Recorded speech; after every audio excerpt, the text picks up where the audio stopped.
تو میرے نبی علیہ الصلوۃ والسلام جب بھی کوئی آپ کو امر پیش آتا، جب بھی کوئی مصیبت یا مشکل پیش آتی تو آپ فوراً نماز کی طرف متوجہ ہو جایا کرتے تھے۔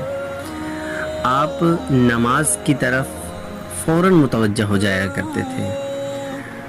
آپ ہمیشہ نماز کے معاملے میں حساس رہے۔ میرے اور آپ کے نبی نے جب معراج فرمائی تو جب آپ علیہ الصلوۃ والسلام اللہ کے پاس پہنچے اور اللہ کا دیدار کیا، اللہ سے ملاقات ہوئی، تو اللہ تعالی نے حضور علیہ الصلوۃ والسلام کو نماز کا تحفہ عطا فرمایا۔ 50 نمازیں میرے نبی کو اللہ تعالی نے دیں تحفتاً۔ اب یہ 50 نمازیں میرے اور آپ کو ملی۔ آج تو 5 نہیں پڑھتے، 50 کیسے پڑھتے؟ میں قربان جاؤں اپنے نبی پر، میں قربان جاؤں اپنے نبی پر۔ میرے نبی تو بڑے خوش ہوئے کہ اللہ تعالی نے مجھے کوئی تحفہ دے دیا ہے، اللہ تعالی نے ایک عظیم تحفہ مجھے دیا ہے۔ کیونکہ جب بھی کوئی بندہ جاتا ہے کسی بڑے کے پاس تو وہ اس کو عنایتاً کوئی چیز عطا کر دیتا ہے۔ تو اللہ تعالیٰ تو عظیم ہیں، سارے کائنات کے رب ہیں، سارے عالم کے رب ہیں۔ تو میرا نبی جب گئے تو اللہ تعالیٰ نے اپنے نبی کو صلی اللہ علیہ وسلم نماز کا تحفہ عطا فرمایا۔ 50 نمازیں دی تحفے میں کہ دن بھر میں 50 نمازیں پڑھنا۔ اللہ کے نبی خوشی خوشی آ رہے ہیں۔ حضرت موسیٰ علیہ السلام سے ملاقات ہوئی۔ حضرت موسیٰ علیہ السلام نے فرمایا کہ تخفیف کروائیے، امت نہیں پڑھے گی۔ اگر یہ موسیٰ علیہ السلام سوال نہ کرتے، موسیٰ علیہ السلام یہ بات نہ رکھتے تو آج 50 نمازیں ہم پر آتی اور یہ میرے اور آپ کے لیے بڑی بھاری بن جاتی۔ ان کے لیے نہ تھی کہ صحابہ علیہ السلام کو جب نماز کا تحفہ عنایت کیا گیا تو وہ خوش ہو گئے کہ ہمیں اللہ سے مانگنے کا ذریعہ مل گیا ہے، ہمیں اللہ سے راز و نیاز کا ذریعہ مل گیا ہے، ہمیں اللہ سے ہم کلام ہونے کا ذریعہ مل گیا ہے۔ وہ خوش ہو رہے تھے، ان کا ایمان کامل تھا، حضور کو دیکھا تھا، وہ پیاری جماعت تھی حضور کی۔ میں اور آپ تو 5 نمازیں صحیح طور پر ادا نہیں کرتے، ہم کیا نمازیں 50 ادا کرتے۔ بلال میرے نبی آسمانوں پر گئے، اللہ تعالیٰ کے پاس پھر پہنچے اور عرض کیا کہ تخفیف کر دیجئے، امت نہیں پڑے گی۔ اسی طرح کرتے کرتے موسیٰ علیہ السلام بولتے گئے، اللہ کے نبی جاتے گئے، 9 چکر لگے۔ 9 چکروں کے اندر تقریباً 45 نمازیں اللہ تعالیٰ نے معاف کر دی۔ پھر آئے، جب 45 نمازیں معاف ہو گئیں، باقی بچی 5 نمازیں دن بھر کی۔ جب پھر آئے تو موسیٰ علیہ السلام نے فرمایا امت نہیں پڑھے گی، تخفیف کروائیے۔ اللہ کے نبی علیہ السلام نے فرمایا کہ اب تو مجھے حیا آتی ہے کہ میں اللہ کے پاس جاؤں اور اسے کہوں کہ یہ نمازیں میں معاف کر دے، اب تو مجھے حیا آتی ہے، یہ میری شایع نشان نہیں ہے۔ تو دیکھیں نا کتنے میرا مہربان اور محسن رسول ہے، کتنا میرا مہربان اور محسن رسول ہے کہ نماز جیسا تحفہ عنایت کیا گیا امت کے لیے سے تخفیف کرا دی، ورنہ میرا نبی کے لیے کیا مشکل تھا۔ آپ تو ہر امر کے اندر جب بھی کوئی معاملہ پیش آتا فوراً نماز کی طرف متوجہ ہو جایا کرتے تھے۔ فرماتے ہیں کہ اگر موسیٰ علیہ السلام کے کہنے پر اللہ کے نبی پھر چلے جاتے اور اللہ سے کہتے کہ تخفیف فرمائیے تو وہ 5 بھی اللہ تعالیٰ معاف کر دیتا، لیکن اللہ سے راز و نیاز کا ذریعہ ہم سے چھوٹ جاتا، اللہ سے ملاقات کا ذریعہ ہم سے چھوٹ جاتا ہے۔ تو یہ نماز انتہائی اہم ہے۔ دیکھیں نا، دنیا کا کوئی معاملہ چھوٹتا ہے تو چھوٹنے دو، کھانا چھوٹتا ہے تو چھوٹ جائے، کوئی معاملہ طے ہونا ہو وہ ختم ہونا ہو تو ختم ہو جائے، اس کے لیے ٹائم نہ ہو تو نہ ہو، سفر میں جا رہے ہیں سفر چھوٹتا ہے تو چھوٹ جائے۔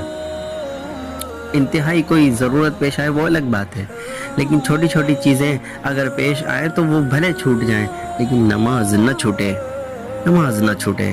میرا نبی نے یہی بتلایا ہے، یہی سکھلایا ہے کہ کچھ بھی ہو جائے نماز نہ چھوٹے۔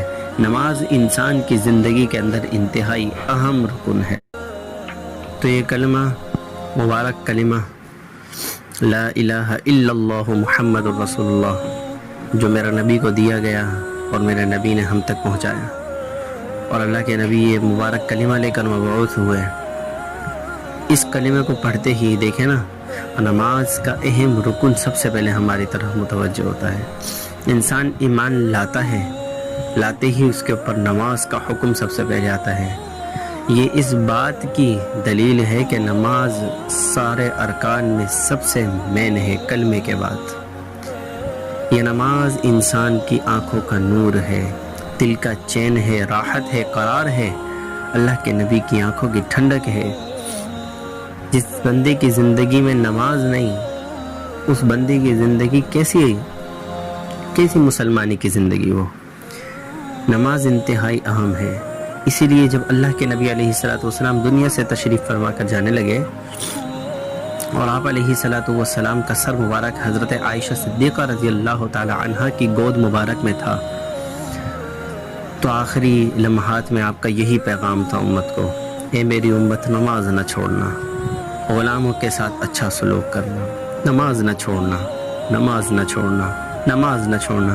اور آج آدھی سے زیادہ امت نماز سے غافل ہے۔ آج آدھی سے زیادہ امت نماز نہیں پڑھتی، نماز نہیں پڑھتی، نماز ادا نہیں کرتی۔ جگہ جگہ قرآن مجید میں ارشاد فرمایا گیا وَأَقِیمُوا الصَّلَاةَ وَأَقِیمُوا الصَّلَاةَ، نماز قائم کرو۔ ارے نماز تو قائم کرنا دور کی بات ہے، نماز کے لیے آنا پسند نہیں امت کو۔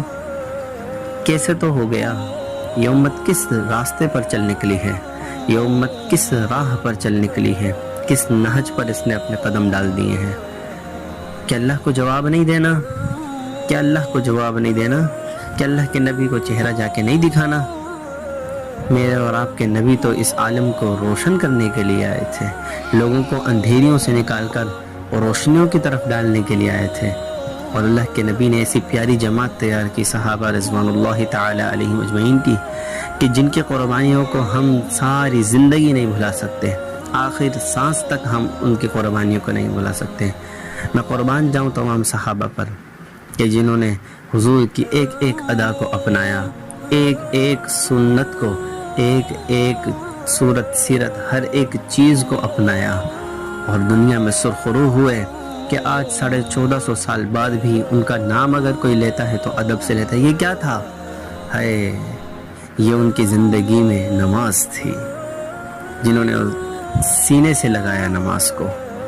یہ ان کی زندگی میں اخلاق تھے، یہ ان کی زندگی میں اعمال تھے۔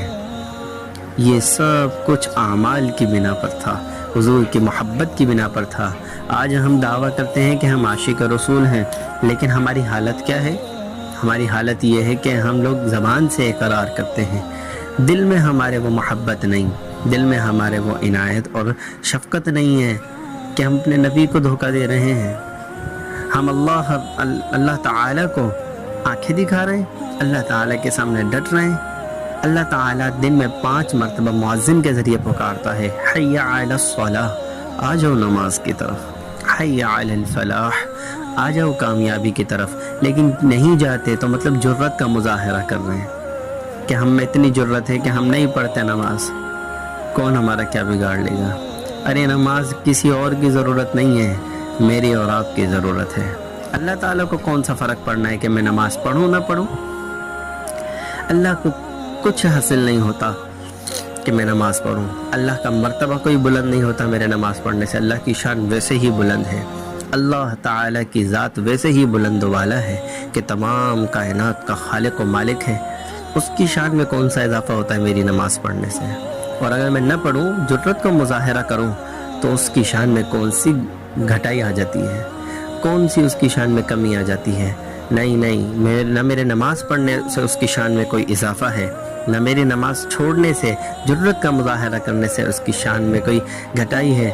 وہ تو تنہا وحدہ لا شریک ہے، وہ تو تمام جہانوں کا رب ہے، اس نے تو مجھے اور آپ کو پیدا کیا، اسے ضرورت نہیں ہماری عبادات کی، بس وہ یہ دیکھنا چاہتا ہے لیبلوکم ایکم احسن عملا، وہ آزمانا چاہتا ہے تم سب کو کہ تمہارے کو دیکھے کہ تم میں سے اچھے عمل کون کرنے والا ہے، تم میں سے نماز کون پڑھنے والا ہے، تم میں سے زکوٰۃ کون دینے والا ہے، تم میں سے روزے کون رکھنے والا ہے؟ تم میں سے اچھے اخلاق کا مظاہرہ کون کرنے والا ہے؟ تم میں سے بھائیوں کا، اپنے پیاروں کا، اپنے رشتہ داروں کا خیال کون رکھنے والا ہے؟ تم میں سے پڑوسیوں کے ساتھ بہترین سلوک کرنے والا کون ہے؟ تم میں سے اچھے اخلاق کا مظاہرہ کرنے والا کون ہے؟ تم میں سے کون ہے وہ شخص جو اپنے اوپر اپنے مسلمان بھائی کو ترجیح دیتا ہے؟ دیکھو ایک حدیث کا مفہوم ہے نا کہ ایمان اور کفر کے درمیان نماز آڑ ہے، نماز فرق ہے، نماز حد فاصل ہے۔ میں اور آپ نماز نہیں پڑھتے تو کیا خیال ہے ہم کیسے مسلمان؟ ہماری مسلمانی کیسی؟ ہاں ہماری مسلمانی کیسی؟ مسلمان کا شیوا ہے نماز، مسلمان کی پہچان ہے نماز، مسلمان نام ہی جو نا نماز کا ہے، مسلمان نام ہی نماز کا ہے کہ مسلمان جو شخص نماز کا عادی ہے وہی تو حقیقت میں مسلمان ہے، ورنہ اور کون ہے جسے مسلمان کہیں؟ ہاں ہم نماز نہیں پڑھتے اور ہم بڑے بڑے دعوے کرتے ہیں، ہم اللہ کے نبی کی محبت کا دعویٰ کرتے ہیں، جھوٹے نہیں ہیں اپنے دعوے میں؟ ہاں جھوٹے نہیں ہیں اپنے دعوے میں کہ ہم تو نماز ہی نہیں پڑھتے؟ جھوٹے نہیں ہیں؟ جھوٹے ہیں بھائی، جھوٹے ہیں۔ ہم نے کیوں جو ہے نا اللہ کے نبی علیہ الصلوۃ والسلام کو تکلیف پہنچائی؟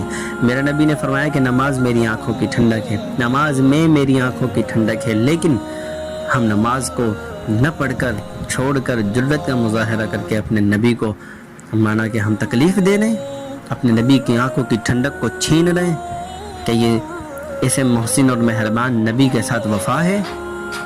ارے یہ تو بے وفائی ہے، یہ تو بے وفائی ہے، یہ وفا نہیں ہے، یہ بے وفائی ہے۔ میرے بھائیوں نماز انتہائی اہم رکن ہے، نماز انتہائی اہم ہے۔